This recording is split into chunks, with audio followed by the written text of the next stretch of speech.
Hey guys, how's it going? Hope you've been well.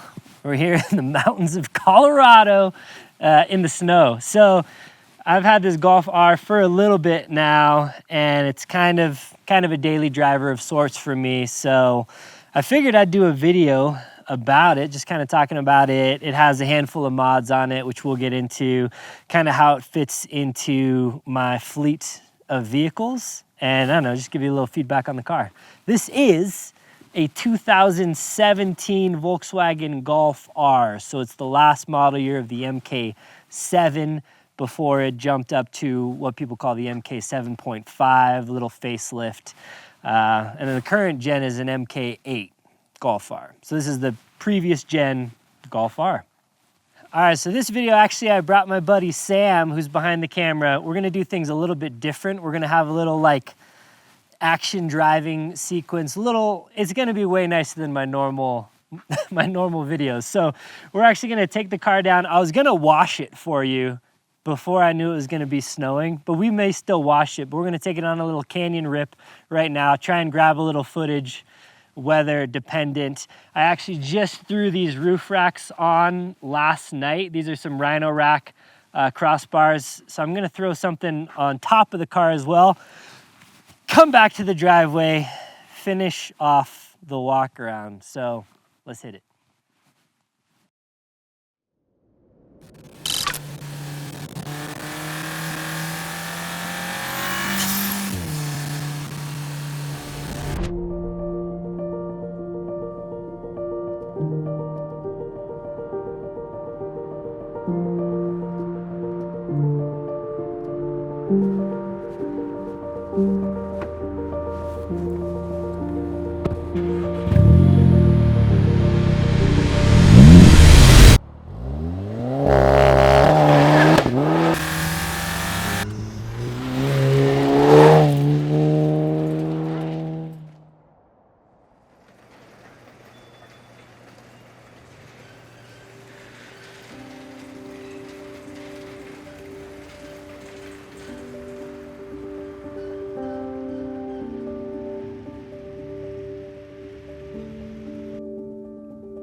All right, well, there's been a little bit of time between when we started filming this video and now. So since then, I actually took this vehicle out on a quick camping trip with the tent on to just make sure it was legit, and it was, and that was a lot of fun.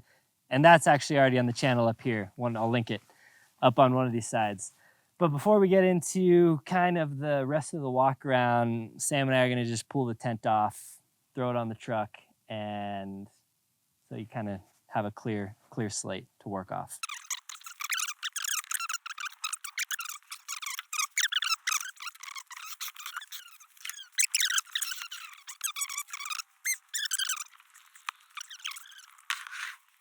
Okay, tent off. So now we're kind of in daily driver mode. So a lot of my videos, I talk about like trucks. I got some trucks out here, and that's what people know me for on the channel.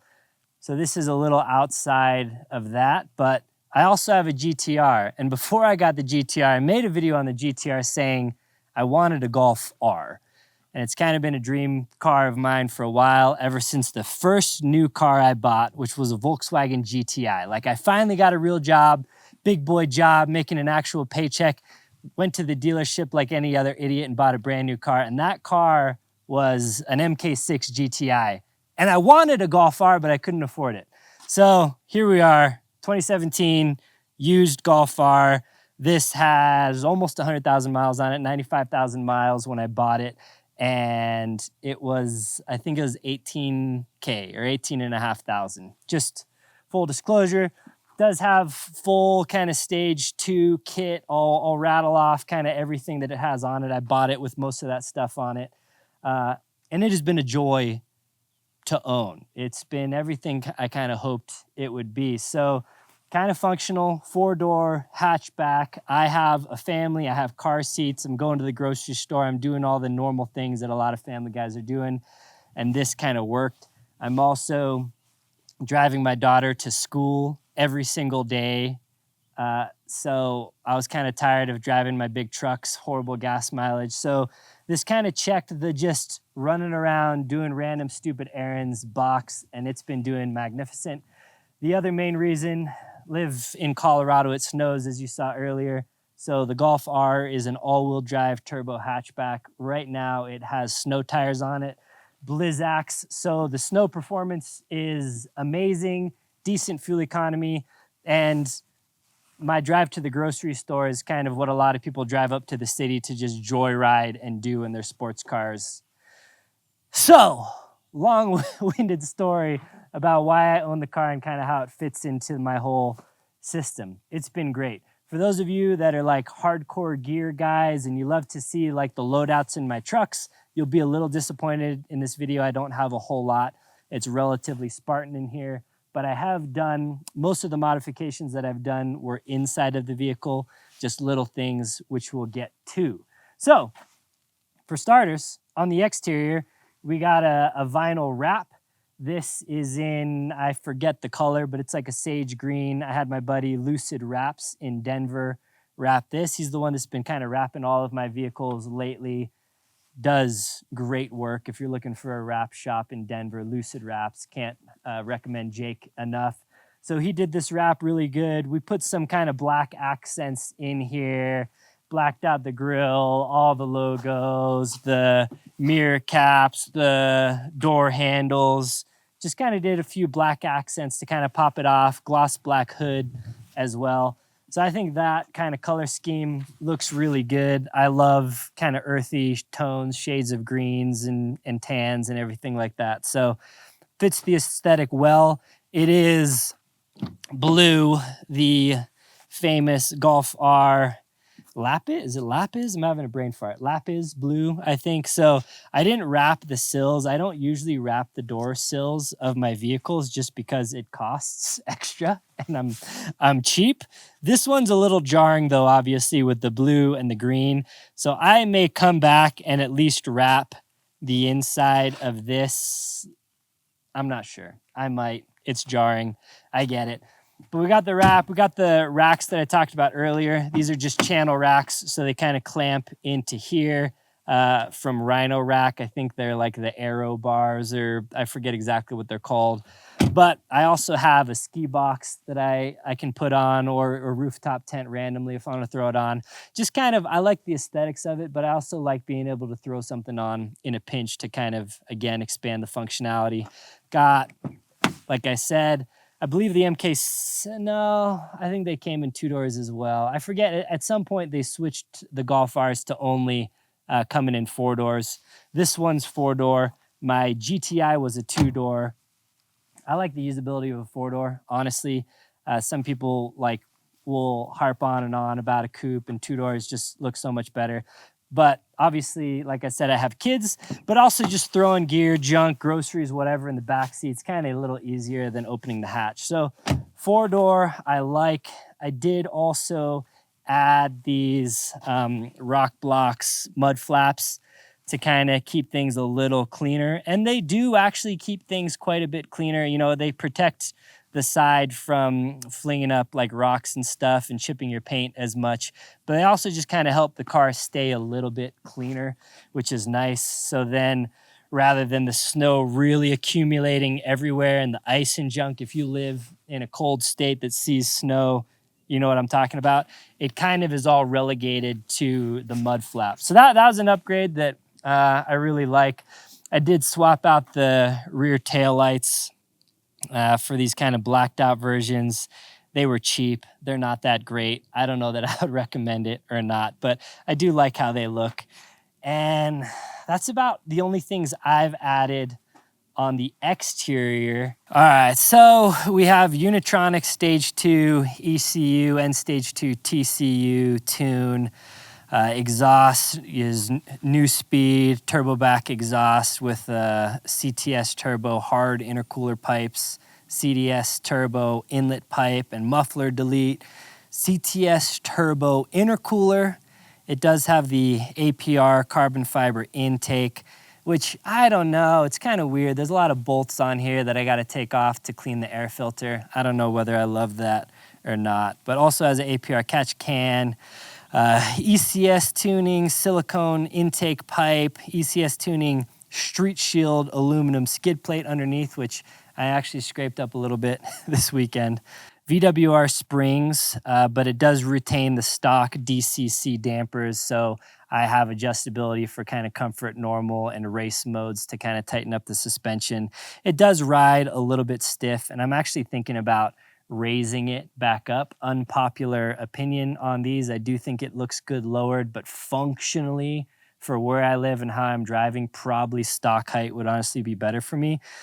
That's to be determined. It's got a new speed rear sway bar, fender mod screw to clearance the slightly oversized tires a little bit better, lug stud conversion, ECS tuning stainless steel brake lines, ECS tuning two-piece floating rotors front and rear with Hawk HPS pads in the front and EBC red stuff pads out back. Koenig Hypergram flow-formed wheels. Those are 18 by 8.5 with a 43 millimeter offset. The previous owner did all of that stuff I've been talking about and also got a custom set of VW center caps to kind of look OEM, and then just a set of Bridgestone Blizzaks on them.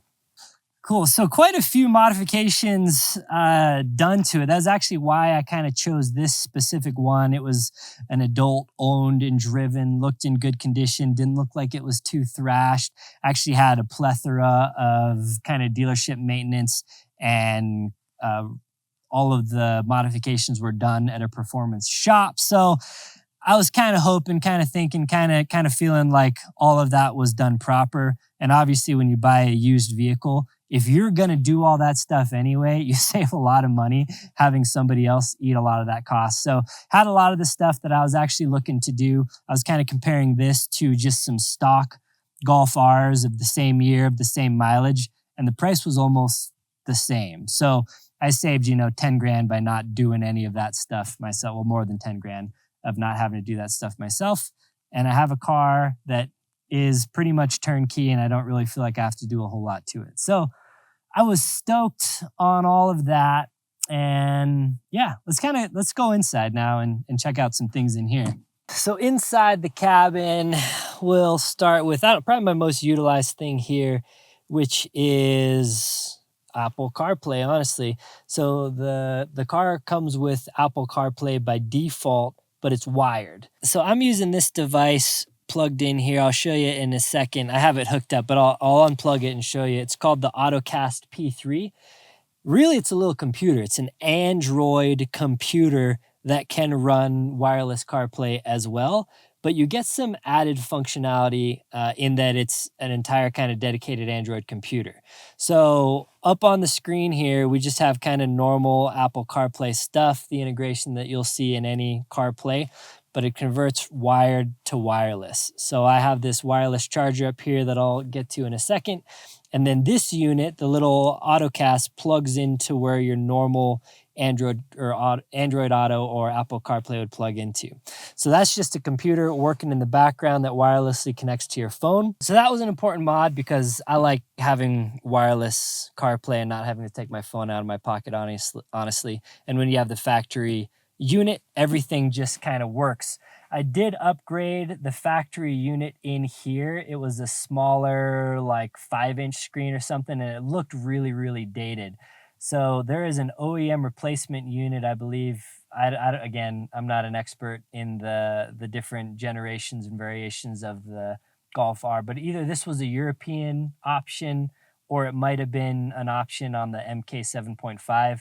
Anyway, it's an 8-inch screen. Pop the other one out, plug 2, I think, factory connections in, pop it back in, and it is a complete OEM massive, massive upgrade for the infotainment system. This little dash here, I believe, is an ECS tuning. It's like a 3D printed vent replacement that I added that had a little area to put, I put a RAM ball on here. You could kind of put anything, and then a wireless charger, and it has a little hole to run the cable down. So anytime I want to just put my phone on to charge, it's just MagSafe. And actually, when I was rallying this car out on the mountain road, this was super secure and stable. So that was fine. It's actually factory steering wheel. I just put this kind of fake carbon fiber decal over the chrome. In hindsight, it looks pretty stupid, so I may take it off, but I don't like chrome. The only additions I did add were aftermarket paddle shifters. It has paddle shifters by default, but they're pretty small, so these are a little more aggressive, a little easier to hit. Added a little bigger cup holder, and then these things are stupid. The Golf R's, for whatever reason in the US, this is locked. You can't open it, so you got to buy a little kit. I think mine was from ECS Tuning. I bought it and installed it, and then it allows you to open it and get a little center console storage, and then I have a little center console tray. I don't really have anything in here, a few snacks, some gum, and that's about it. Everything else in here is factory. I did do a little pin tap to get power to a little Garmin mini dash cam up here. So I have that tucked up behind the rear view mirror. So I have a dash cam that I added. Fender audio system sounds really good, honestly, and I've never had a Fender audio system. Fun fact, I used to be in a bunch of bands and stuff in high school and college and was a fan of Fender, had a couple Stratocasters, always wanted a Telecaster, and now I have a Fender audio system. So there's a little subwoofer in the trunk. It sounds pretty good for a factory system. And then over here we have, again, I don't have a ton of gear in this car, but I have this. People always ask what I have in my cars. These are actually Vertex like mag pouches that I just fold over and stick in here. And it's a nice way to organize a bunch of little pieces of gear. So carry a gun every day, big advocate of that, but not everyone needs a bullet. So got some pepper spray, Sharpie, little crescent wrench. Actually have a Leatherman multi-tool. This one is from Diamondback, actually. Thanks, guys. And flashlight. This is a little Pelican 5050R.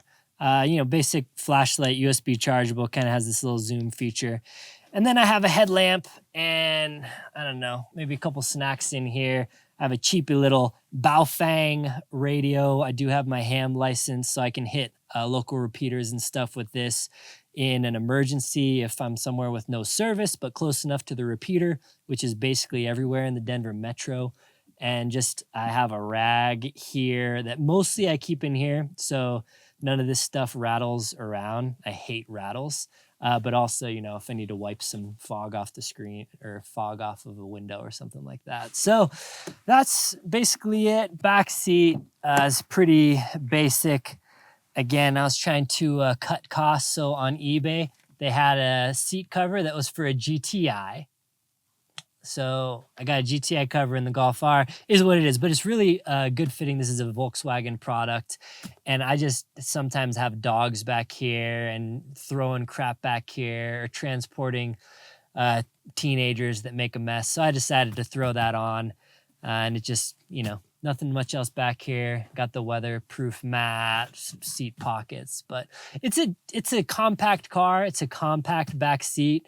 It's probably a little bit bigger than like a Tacoma back seat, a little bit smaller than like a RAV4 back seat, but I could fit back here fine, and it's mostly just kids anyway. So back seat, thing that is nice, folds down all the way. So that's one of the great things about hatchbacks. You can actually still fit a pretty good sized thing back up in here. And it does have your kind of ski pass through as well. And then let's just go to the back.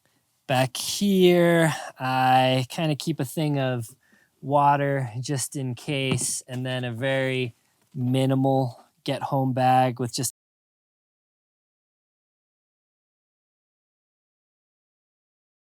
so this again, I'm never too far from home in this car specifically, so it's not super kitted out.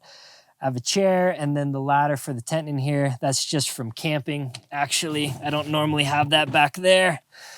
And then I have a kind of a weatherproof mat liner. It's kind of nice because there's pockets back in here. And then let me see if I can open this stuff up. There's actually a pretty decent amount of storage underneath this. So the Golf R's actually don't by default come with a spare tire. So this one does have a spare tire, and then this is actually the subwoofer for the system. Has the car jack and some tools. This is actually a little inflator that I have, and then this is a little jump starter that I have, but a decent amount of storage back up under here. A lot of storage if you don't have the spare tire. So again, most Golf Rs won't have the spare tire, but some owners choose to add it. I would have added it, but the previous owner added it for me. So that's what I got going on back in here. And there is one 12-volt hookup in the back as well. So that's about it, honestly. It's been an awesome car. I've really enjoyed the car. This is the DSG. A lot of people will be like, why didn't you get the manual? Which I get, actually. I do sometimes like driving a manual, but this is, again, early morning, taking the kid to school, just easy driving, and the DSG is much faster than the manual, and the manuals on these actually can't handle as much power as easily. So like a stage 2 manual, I would have some issues with, but the DSG handles it just fine. Dual clutch, very fast shifting, 6-speed, paddle shifters. It's anybody, you'll watch the car reviewers talk about this car, and it's like akin to a Porsche PDK system. The PDK is a little better, obviously, but very quick. And I have the GTR as well that is very similar, paddle shifters, dual clutch transmission. And this is kind of like a mini GTR. It's not as fast. It's not as violently fast. The GTR is much more fun to drive, honestly. But if I didn't own that car, this car would feel amazing. So yeah, wildly fun and practical car, all things considered. But again, me, my lifestyle, what I do, it definitely wouldn't be my only car. That'd be a truck or at least an SUV. But for those folks that aren't really into kind of getting out onto mountain roads and adventure and camping and all that stuff, as shown, you can do it. But I would probably pick a different car for it. But if you're a city dude or just looking for kind of feedback from an owner of a Golf R, it's one of my favorite cars I've ever owned. Just everything works really nicely. Easy to park, easy to drive, fun while still being practical. So, great car. As far as cars are concerned, probably one of my favorites that I've ever owned. And that is the 2017 Golf R. And I think that's it. So, yeah. Let me know if you have any questions down below. I'll link to everything that I kind of talked about in this video down below as well. And yeah, let me know how you like this video. Having someone else film me. This is Sam. We spent more time filming, just talking about what we might want to do. So if you enjoyed it, let me know. And maybe I'll work Sam's filming into some other upcoming videos, because he showed me like a little edit so far and it's amazing. So I really liked it. All right, guys. Well, until next time, take care.